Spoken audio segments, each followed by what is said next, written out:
साहब, मुझे अपने पति की लंबी दाढ़ी पसंद नहीं थी। मुझे उसके दोस्त से एक नज़र में मोहब्बत हो गई थी और मैं सारी जिंदगी उसके साथ ही गुजारना चाहती थी। इसलिए ही मैंने पति को मौत के घाट उतार दिया। ये गवाही थी उस बेवफा पत्नी की जिसने अपने पति को अपने बॉयफ्रेंड के साथ मिलकर मौत के घाट उतार डाला। और अब कोर्ट ने उस बेवफा पत्नी को फांसी की सजा सुनाई है और उसके प्रेमी को उम्र कैद की सजा सुनाई गई है। दरअसल उत्तर प्रदेश के शाहजहांपुर में साल 2016 में हुई एनआरआई पति की हत्या के मामले में कोर्ट ने अपना ये फैसला सुनाया है।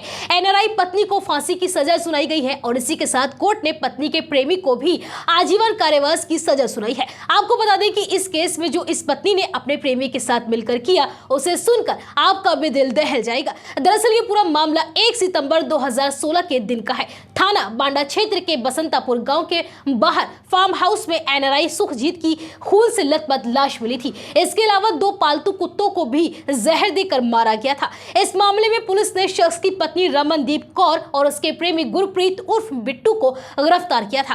आपको बता दें कि मृतक, उसकी पत्नी और पत्नी का प्रेमी तीनों ब्रिटिश नागरिक थे। जांच में सामने आया था कि मृतक की पत्नी मनदीप कौर का ब्रिटेन में ही गुरप्रीत से प्रेम प्रसंग चल रहा था। पत्नी ने अपने प्रेमी के साथ पति को रास्ते से हटाने की साजिश रची और साजिश के तहत पत्नी अपने पति को लेकर ब्रिटिश से भारत आई और प्रेमी के साथ मिलकर अपने ही पति की हत्या कर डाली। मृतक सुखजीत सिंह लंदन में ट्रक ड्राइवर थे। 1 सितंबर 2016 की रात तीसरी मंजिल पर सोते समय उनकी गला रेतकर हत्या की गई थी। एनआरआई पत्नी रमनदीप कौर ने अज्ञात हमलावरों पर घर में घुसकर हत्या का आरोप लगाया था, लेकिन जांच में सच्चाई सामने आने पर रमनदीप और उसके दुबई में रहने वाले बॉयफ्रेंड मिट्ठू सिंह को गिरफ्तार कर जेल भेज दिया गया था। इसके बाद से कोर्ट में इस मामले की सुनवाई चल रही थी। सुखजीत और गुरप्रीत उर्फ मिट्ठू बचपन के दोस्त थे और एक ही गांव के रहने वाले थे। सुखजीत नौकरी के लिए इंग्लैंड में रहने वाली अपनी बहन के पास चला गया था। वहां सुखजीत टैंकर चलाने लगा। मिट्ठू सिंह भी दुबई चला गया। इसी बीच इंग्लैंड में सुखजीत की मुलाकात इंग्लैंड में ही जन्मी रमनदीप कौर से हुई। दोनों के बीच अफेयर शुरू हुआ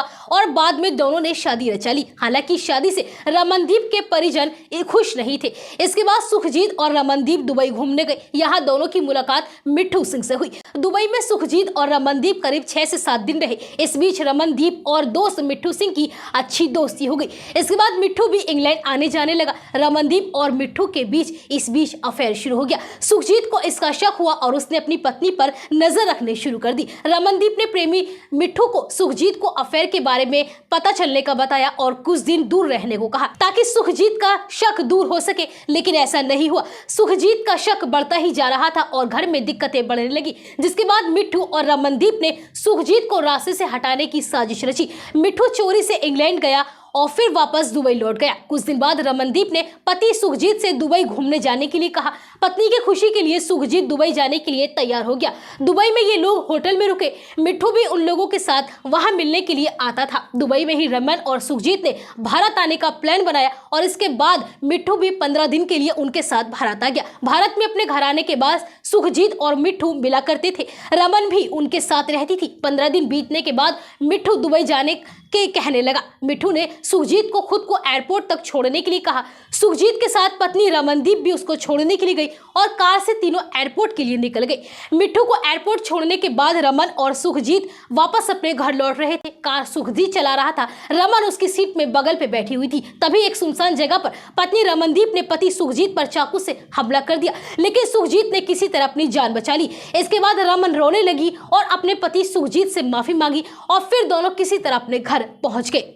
सुखजीत ने ये सच छुपाने के लिए अपने घर पर कहा कि उसे कार का शीशा लग गया है। इलाज कराने के बाद रमन और सुखजीत अपने ऊपर कमरे में चले गए। मिट्ठू सुखजीत की घर की छत पर दोनों का पहले से ही इंतजार कर रहा था, क्योंकि मिट्ठू दुबई गया ही नहीं था। ये रमनदीप और मिट्ठू का ही प्लान था कि अगर पहले हमले में वो बच जाएगा तो फिर उसको घर में लाकर मार देंगे और लूट की झूठी कहानी बना देंगे। और इसी प्लान के तहत उन्होंने 1 सितंबर 2016 की रात खाने में बिरयानी बनाई, जिसमें नशीली दवा मिलाकर सुखजीत और परिवार के बाकी सदस्यों को खिलाई। घर में 2 कुत्ते भी पले हुए थे, वो शोर न करे इसलिए उन्होंने ये बिरयानी उन कुत्तों को भी खिला दी और उन्हें बेहोश कर दिया गया।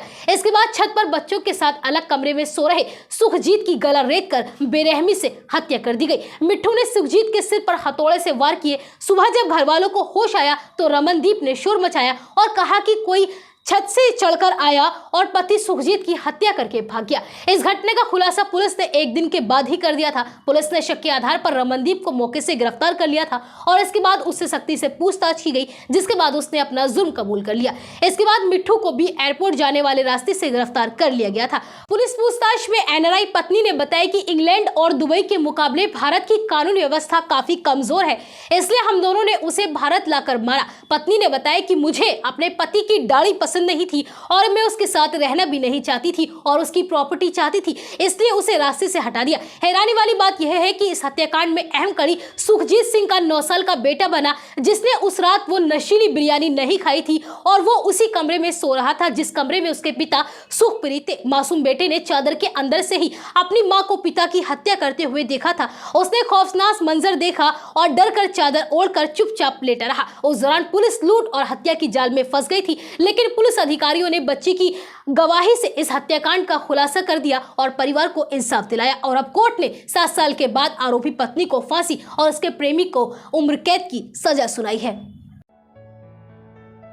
लक्ष्मी मल्टी स्पेशलिटी हॉस्पिटल 24 घंटे इमरजेंसी की सुविधा, कंप्लीट हेल्थ चेकअप की सुविधा, डायलिसिस, अल्ट्रासाउंड एवं दूरबीन द्वारा सभी प्रकार के छोटे बड़े ऑपरेशन, गुर्दा रोग, हृदय रोग का विशेषज्ञ डॉक्टर्स द्वारा इलाज किया जाता है।